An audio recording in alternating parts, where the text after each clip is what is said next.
Hello there, I'm Dave Aaron, and I'm your professor for GSB 626 Marketing. Welcome to the class. Whether you are going to continue to study marketing as part of the MBA program or work in marketing, or if you're only taking this class because we're forcing you to, I hope you have a great experience with the community that we build, with the material that we share, and with the project that we're going to work on. It's an exciting project, and it's really meant to introduce you to marketing from many different dimensions, as well as using whatever skills you are already bringing to the party.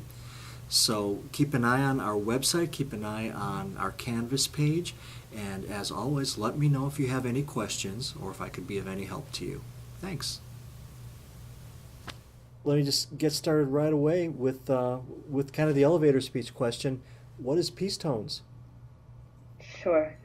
Peacetones is a nonprofit that was founded in 2008. We work with, it's actually an initiative of a larger nonprofit called the Internet Bar Organization. So Peacetones was started in 2008, and we work with musicians in post-conflict and post-disaster communities, Okay. helping them basically get their music out to the world. So we first run workshops on their rights as musicians, and then also workshops on how to gain exposure using social media and marketing techniques that musicians here in the States use. And then we record and distribute an album with one of the musicians or one of the bands that we find on the ground. And all of the musicians we work with have a positive message to their music. So really what we're trying to do is identify something that's positive for these communities and help the creators of that product build a sustainable income off that product. And the product in this case is music. Wonderful. Are you Yeah. able to serve every musician you find, or is it more selective than that? How does that work? Yeah, we can't serve I mean, we do in some ways in the sense that we run these workshops for whoever wants to attend. But in terms of recording and distributing, we can't record every musician we come Right. across. So our model has actually changed over the years. In the beginning, the way we identified a musician to record was we would reach out to local nonprofits in the area and say, do you know musicians who have a good message to their music? And they would recommend a few, and then we would make a choice and pick one artist or make a compilation album with several artists. Okay. Um, but then we realized that, it would be great to make the selection process a little more democratic Uh-huh. and not have the selection come just from us, because Peacetones is run by a bunch of lawyers. We're not music industry professionals. So who are we to make this choice on, this aesthetic choice in a sense? Also, because if we're making the aesthetic choice, there's a disconnect between us choosing the musicians and what the market might want. So we changed our model up in 2010 to try and incorporate the market a little bit more into this decision-making process. One, to make it more democratic, and two, to have a sort of pre-selection by the people who are going to be consuming the music. And the way we did this was we decided to run a contest on Facebook where all the artists that came to our workshops would have the chance to audition for this contest. And we would select with a panel of judges from the community, so musicians, radio personalities, TV personalities. They would help us select a group of 20 musicians Okay. to be in this contest. And these people are the judges you just named, they're all on the ground locally? They're all already Exactly. part of that Yeah, community? we try and find, when we worked in Haiti, for example, in 2010, we had someone from each of the two most popular radio stations be on the panel of judges, someone from the national radio and television station, and then a couple of people from local nonprofits as well. So, you know, basically our partners who help us run the workshops, plus media partners and music industry partners, those are the people that formed the panel of judges. So we select 20 musicians to be in this contest, and then we help them create 3 music videos and 1 biography video to put in the contest. And then we put those up online on Facebook and allow the general population to vote for their favorite. So in this way, we were building an audience not only for the person that ended up winning the contest in the end, but also for the other 19 people. Right. They got to have 3 music videos and a biography video, a Facebook page set up for them. They were promoting their page during this contest, so they were trying to bring fans and likes to their page. We were promoting all 20 pages, so there was a lot of activity. It was kind of like an incubator for these artists. And we found that it was not only pretty successful in bringing eyeballs to these artists who otherwise had no online presence, but also bringing eyeballs to Peacetones. Right. So when Peacetones started out this contest in Haiti, we had 300 Facebook fans, and then when we finished the contest, we had 1,800.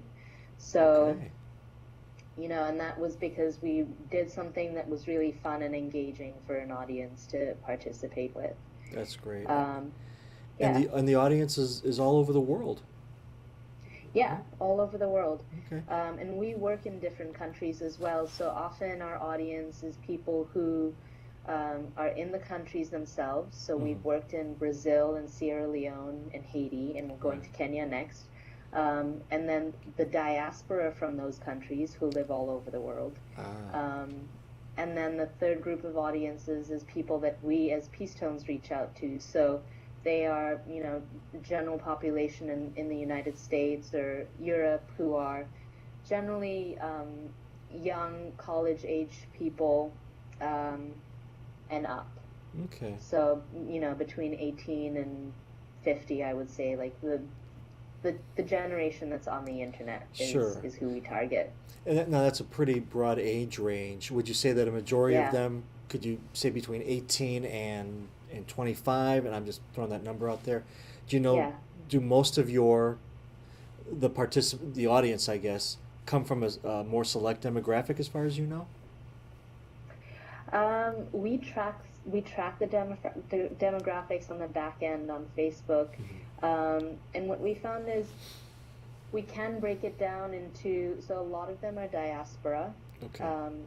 A lot of them, especially because of the contest in Haiti, a lot of our Facebook fans are Haitian diaspora in the United States or Haitians in Haiti.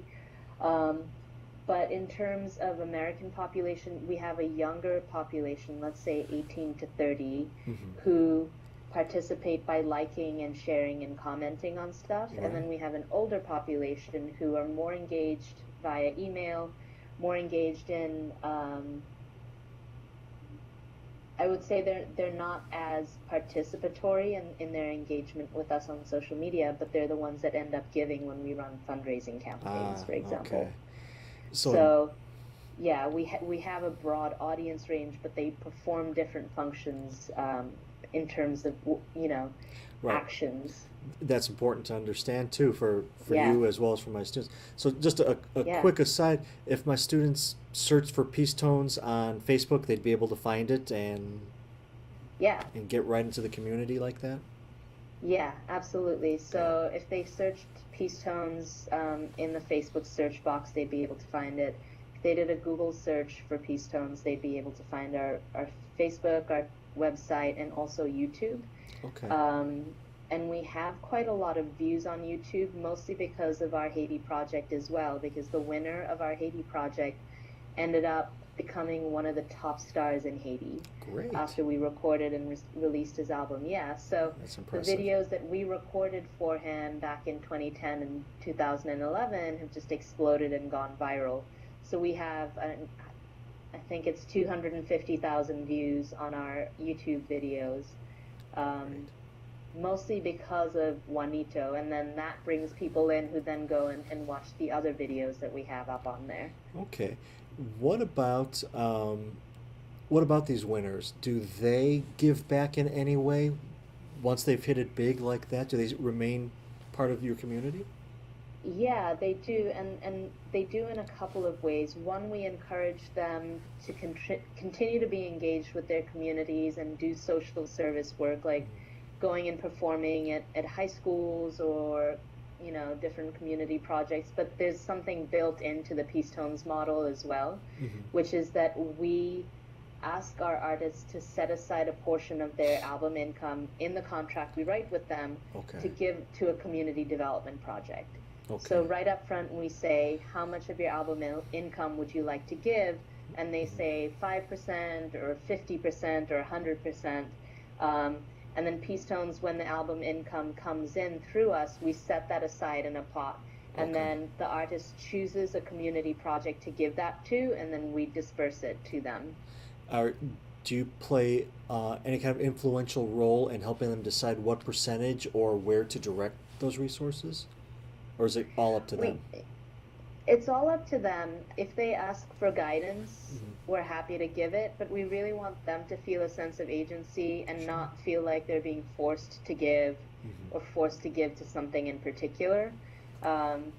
It's more like, here's an opportunity to make an income that you otherwise would not have made, and to give back to the community that inspired your message or inspired your music in some way. And that's how we frame it to them. What inspired you to write this music? If you can contribute financially to that cause, you're creating, a link back to that cause. Wonderful. What about the other 19? Do you have any kind of contractual relationship with them once the contest is over? We don't. We are Facebook friends with them and informally engage with them and try to help them out as much as we can. But one thing we're trying to do in Kenya, which is to give more tools to these other 19 people, is, okay, you didn't win the chance to record an album with us, but we still want to help them, let's say, crowdfund for an album of their own. So we've set up a crowdfunding platform on Peacetones, and the idea is to allow anyone who's interested to create a campaign on that platform with the contest videos that we've already recorded with them, so they can say, here's my biography, here are a couple of songs that I've done. I'm crowdfunding to release my next album. And so we can't actually fund their next album, but we want to give them a tool through which they can fundraise themselves. Let me ask you, how did this start? You mentioned a few minutes ago it's a bunch of lawyers, not a bunch of music experts. But it's not just a bunch of lawyers getting together to jam on Friday night at the local tavern. This is huge, and it seems to be a very sustainable model. Could you give us a little background as to how it started?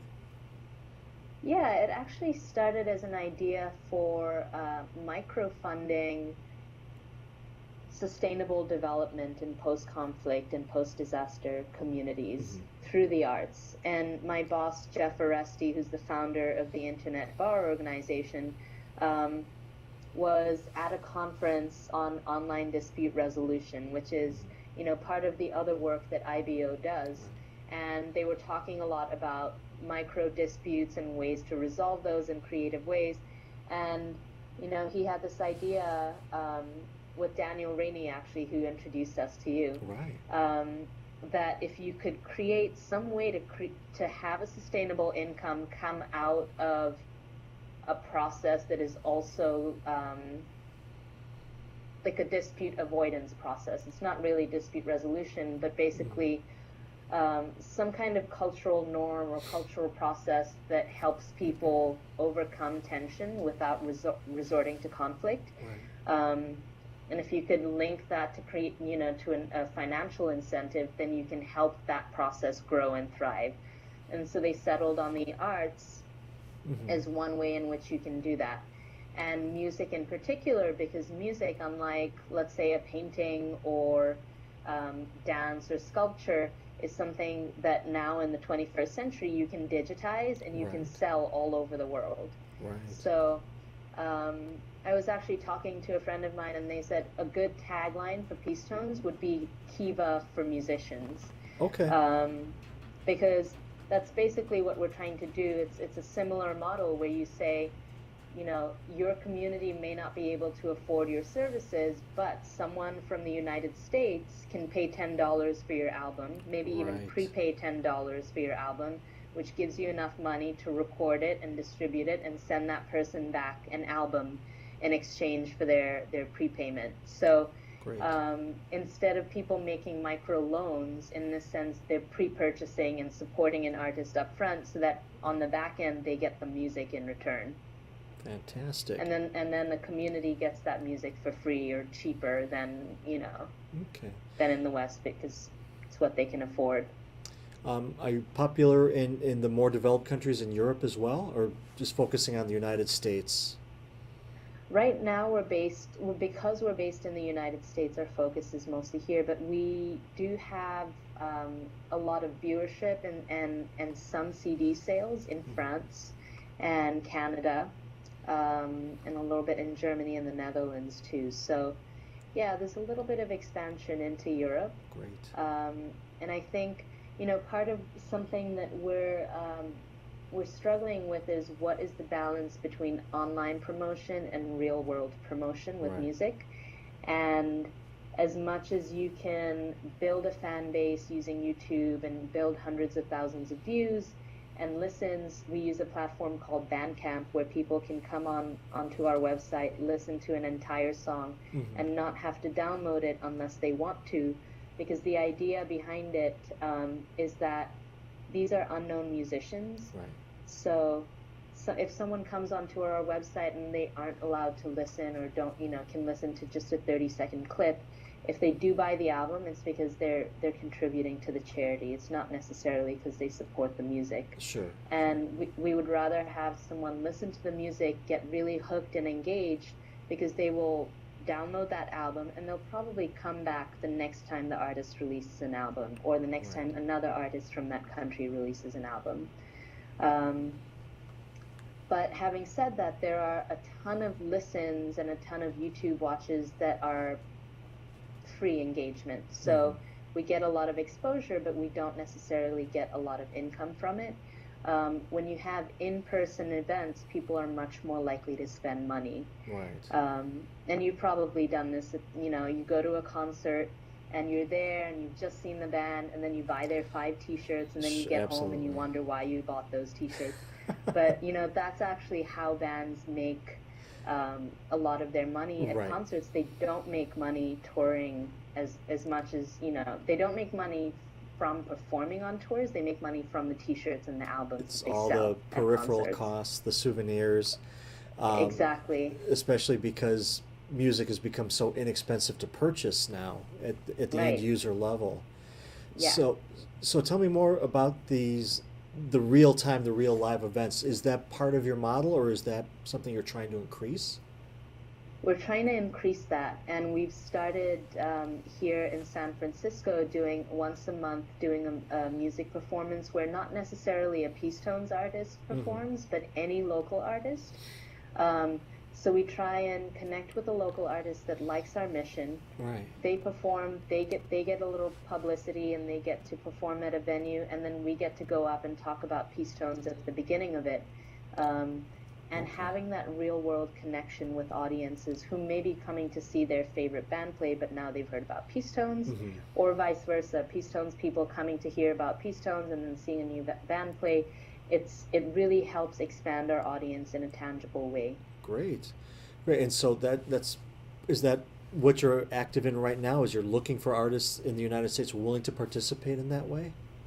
Yeah, absolutely. Great. And that's something that can be done anywhere in the United States, anywhere in the world, really. An artist can say, I want to do a benefit concert for Peacetones, or I want to do a concert and give a shout out to Peacetones. And, we could send them the script to talk about Peacetones, or we could send them a little YouTube video to play, or they can ad-lib and talk about it themselves. But it's something that we don't really need to be there for it to be done. Right, right. Do you see any weaknesses in the model? At least is the way you're going about it now. One major weakness is the fact that we don't make enough money to sustain Peacetones without having to look for donations and grants. Okay. I guess I would call it a challenge, Yeah. more than a weakness, because in a way it's great that we give all the money generated from the artists back to the artists. Mm-hmm.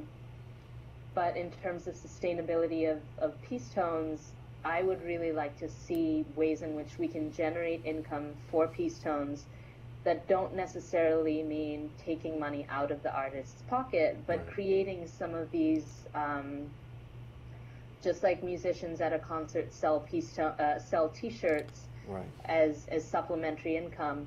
You know, that's something we've been thinking about and trying to find ways to be creative about. How can we create a supplementary brand Mm-hmm. around this music so that people come and purchase that branding, Right.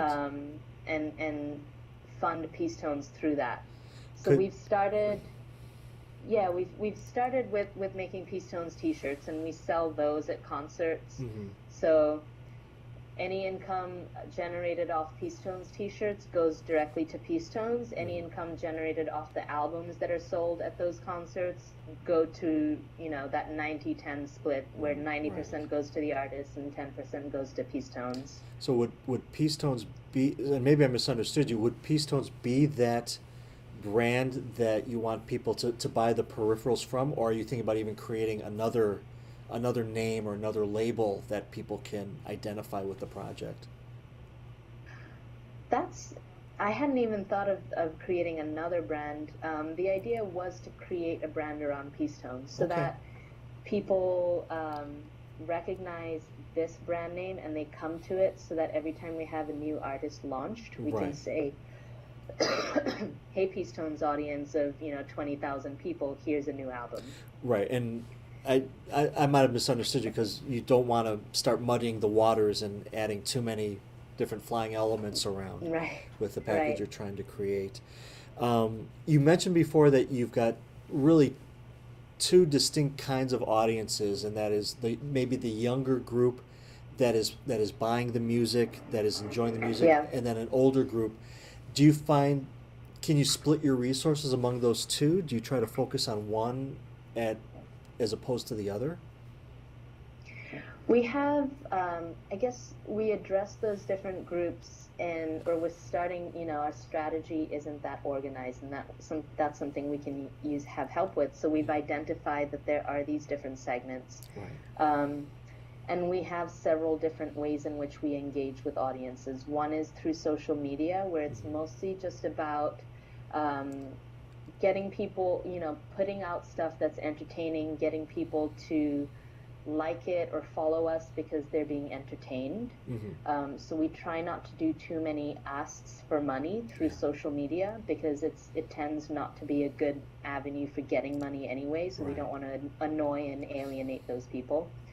So most of our social media audiences, I would generalize as young, probably college age, don't have a lot of money to spend. Even if they're older, don't have a lot of money to spend, but are very enthusiastic about spreading the word. So that's what we try to create a brand, and even sort of be curators of culture, of world music, so that people come to the Peacetones Facebook page to find out about some new artist somewhere in the world, not even a Peacetones artist, but just, you know, us saying, hey, check out this great Congolese band.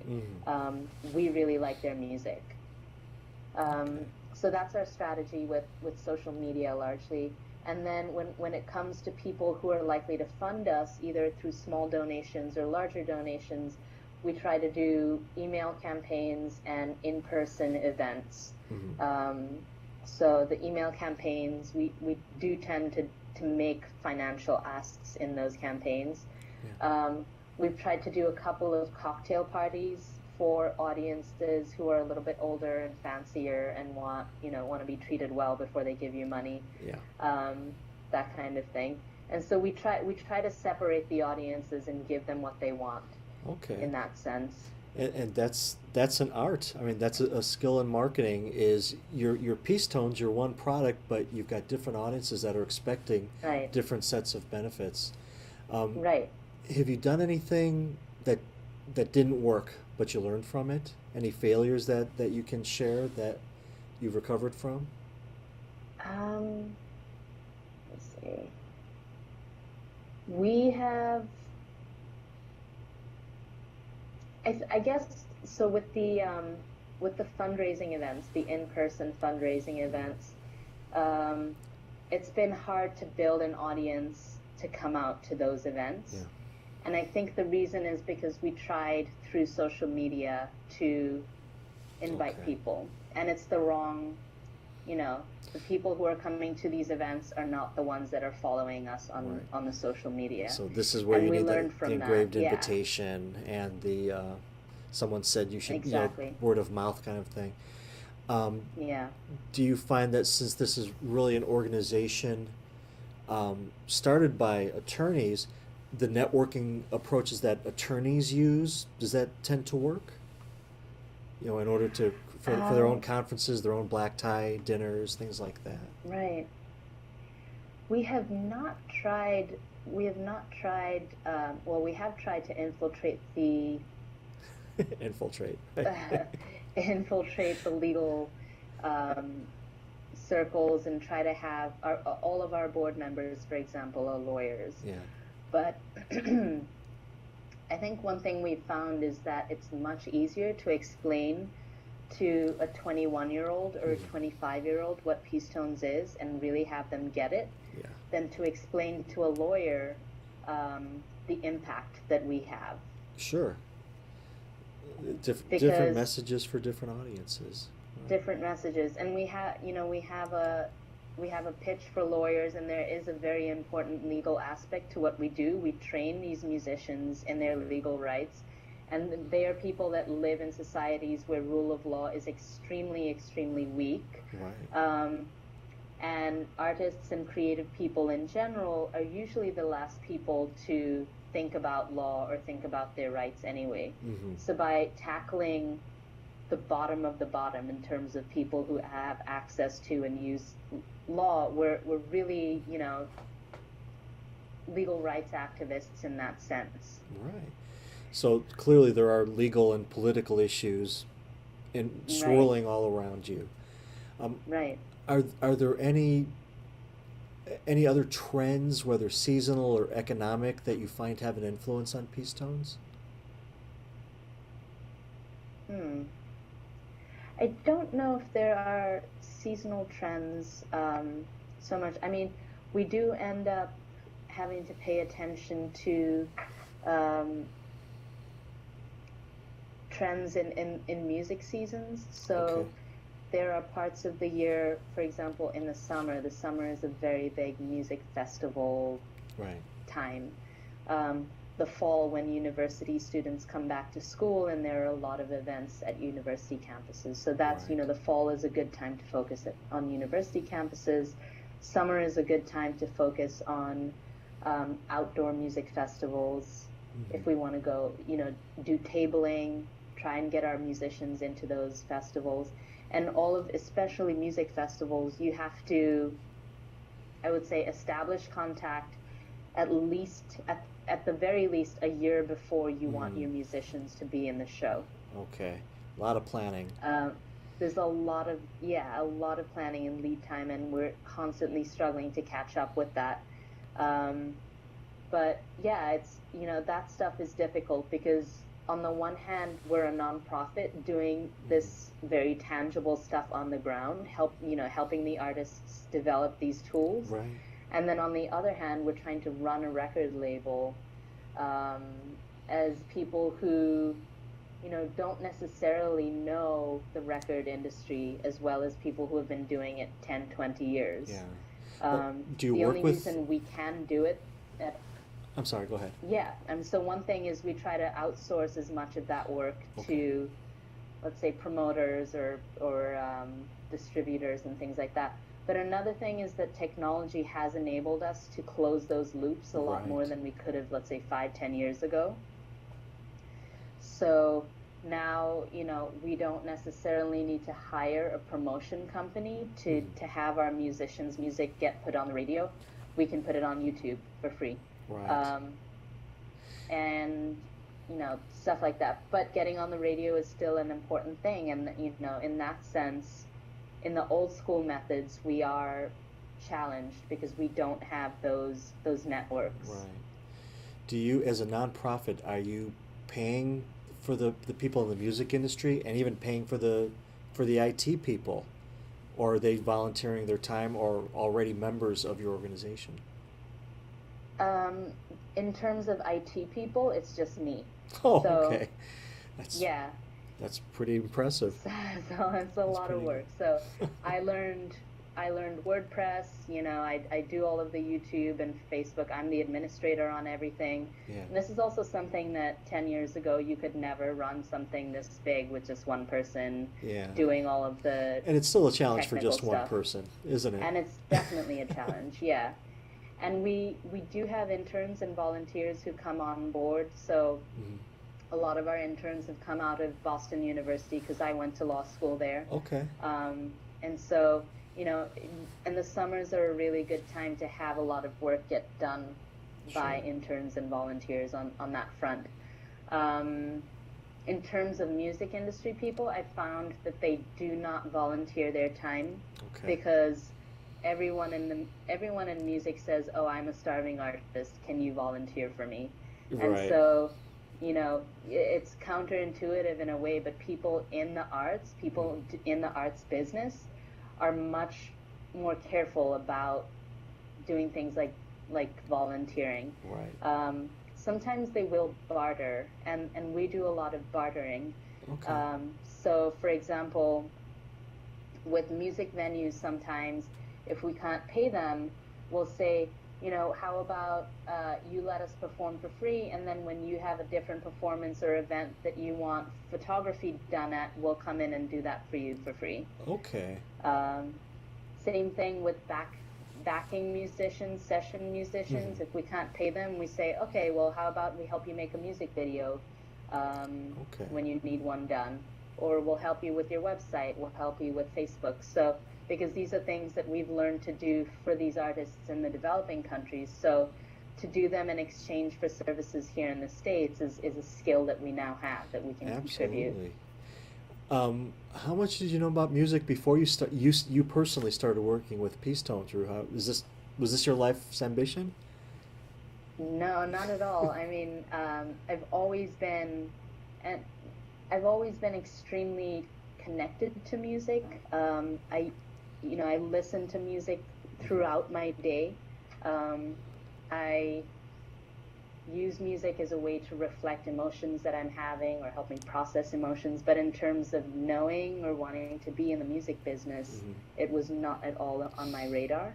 I went to school for human rights and international Okay. development, so I I'm coming at it from that perspective and Right. from the conflict resolution perspective because I can see the power of certain kinds of music in helping people overcome really, really fundamental differences that they think they have. They Right. think they're fundamental differences, but there's something even more fundamental than those differences, and that is, an ability to bond over music. Right. Um, Yeah, I love it. You're yeah, true to your mission, to your own personal ambition, and you found this exciting way to bring it to reality. That's really yeah, exciting. yeah, Where do you see this going? I mean, well, in a moment, like preface this, in a moment, I want to ask you some more specifics about what we can do to help you. But sure. before we do that, what's the pot at the end of the rainbow? I mean, what do you see happening Yeah. to Peacetones in a best case scenario? Choose the time I would frame. like to, yeah, I would like to see maybe in 5 years, I would like to see Peacetones built out into a fully functional record label, Hmm. um, still integrating the education on the front end, but to have enough of a portfolio of musicians that we now have some clout when negotiating with venues, for example, for performances or music festivals to get our artists playing there. Um, there are not very many big labels who have a portfolio exclusively of musicians with positive messages, Hmm. with the social justice message. Um, there are even fewer labels whose musicians are all world music musicians with a social justice message. So I Okay. think we're very unique in that sense. Is that required of it? Not only should the music be created by somebody from a post-conflict or post-disaster country, But the music, the lyrics itself, you have expectations for those as well. Yeah, Okay. absolutely. And that in fact is more important than where the musician is living now.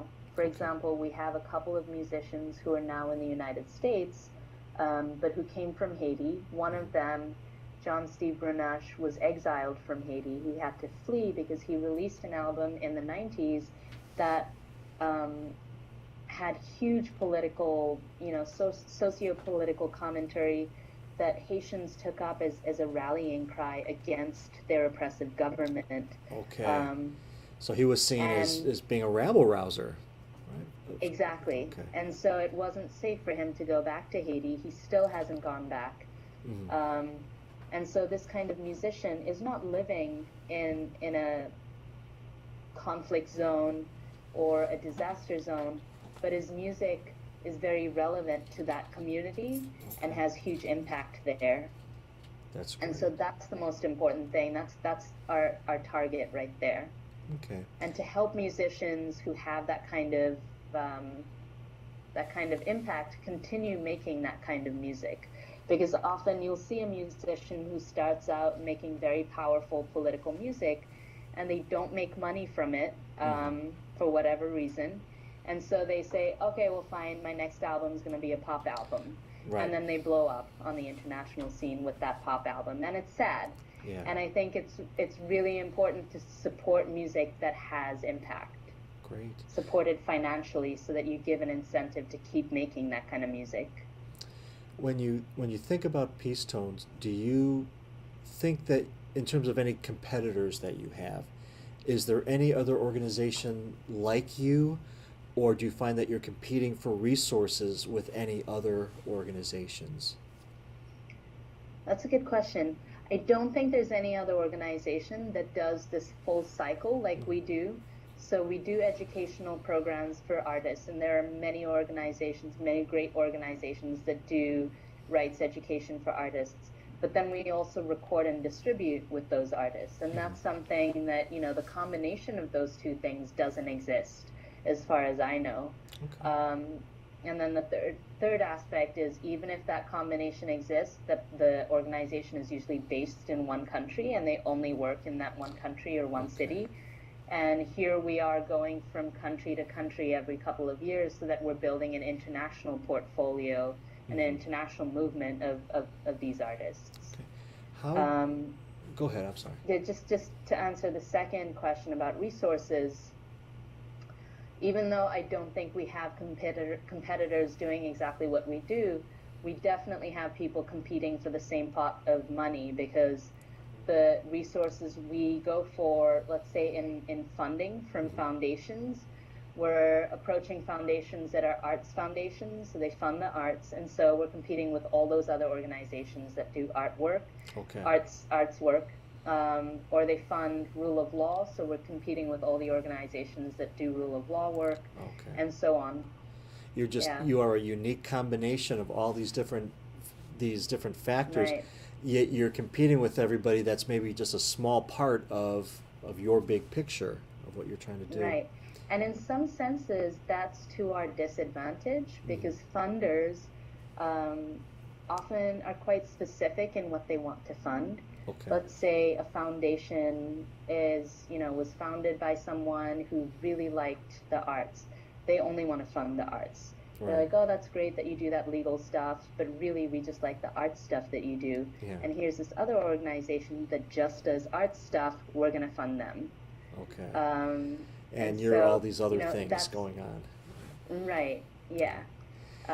So, maybe a solution to that would be to break down what we do into very discrete modules and Mhm. fund each of those modules separately from a totally different kind of funder. Right. But it gets really complicated. And so, as Yeah. much as we can find a way to move away from grant funding and build a more sustainable, I would really like to see Peacetones become a social enterprise, become a for profit Mhm. entity that has a social good product that makes enough money to cover its expenses and that's really all we need to do. But I would like to see us be able to make money to cover our expenses and not have to go to foundations. Okay. Are you are you active on college campuses? Other than that's where a lot We, of your listeners are. right. We have had a lot of activity at UMass Amherst, so the Okay. University of Massachusetts in Amherst. Sure. Um, Also at Boston University, and this is because we were based in Cambridge, Massachusetts for 6 years. Okay. And so all of the schools in that area, also Northeastern University, we had quite a few interns from. And when you have interns from there, it's much easier to, let's say, set up a Peacetones club Sure. um, And that's and do because that kind of thing. you used the Kiva analogy before. I wondered Right. if that's something you see as part of the marketing in the future is to have a Peacetones club, not just in the Northeast, but throughout the United States, Yeah, throughout the world. So, absolutely. I think that would be a very, very good way to create a stable network of supporters. great. Um, and students and student-run organizations tend to be highly motivated, Mhm. much more, than when they go out into the job market and get a 9 to 5 job, and then they only have, Right. the weekends to work on stuff that they're passionate about. Students have a lot of passion, a lot of motivation, Right. and more flexible time to do these things. And that's passion is the key. It's the passion of the artists Yeah, that you're working with that you clearly have in abundance, and then the passion of the people that you need to support your cause. Well, right. what I'm going to have for you is more than 2 dozen MBA students here at Dominican University. Okay. And what we typically do, they'll be watching this. They'll be hopefully scribbling some notes down, and then throughout the semester, an 8-week semester, uh, I'll be in constant communication with them. That's not a threat to the students who are watching this, but yes, we will be in constant communication, and we'll try to develop essentially a marketing plan. And I understand that your hope is that we can focus on your next initiative, which involves Kenya. Is that correct? Right. So what we plan on doing in Kenya is very similar to what we did in Haiti, but with a couple of additional steps. Mhm. We're going, in fact, in less than a month, I'm going to Nairobi. We're going to run workshops with 300 musicians, which is many more than we've done at one time anywhere else. Mhm. Um, and we're also incorporating a couple of new aspects to these workshops. One is a youth leadership workshop, which we Mhm. haven't done before, but we've met some really inspiring youth leaders in the slums that we're working in. And so we're having them come up and talk about the role of the youth, the role of musicians as leaders within their community. And we're also incorporating a workshop on using photography and videography um, as a musician to get your message out. So, we've run workshops using YouTube, for example, to reach an audience. Mhm. But there are little tips that you can share with musicians, even about how to use a cell phone to record a video and put it up on YouTube. Right. So we're incorporating this just to give more tangible tools for them to use. We're also recording the music videos and biography videos on this trip. So when we come back, we're going to be starting this online contest for musicians. And one thing we could really use help on is figuring out what the best tool to run the contest is. Mhm. The last time we did it, we used a Facebook voting app. Right. So we installed it as a plugin on Facebook, and so everyone was coming in through Facebook voting, and that way we drive all the eyeballs to one place in which they can also then continue to engage with Peacetones once the contest is done. Are you happy with how that worked? Uh, it worked really, really well Okay. in the Haiti Sings project. Um, but I would like to see it. So at that time, as I mentioned, went from 300 fans to 1,500 or 1,800. Mhm. We're now at 6,000 fans. I'd like to see us, do that same multiplication. So get to 18,000 fans if we can. Fantastic. You know, so um, ideas on how we can bring as many eyeballs to this as we can would be really helpful. Okay. And so, there's enough lead time as well where your students can be thinking about it now, and by the time the strategy comes out is exactly the time when we're going to have to start implementing.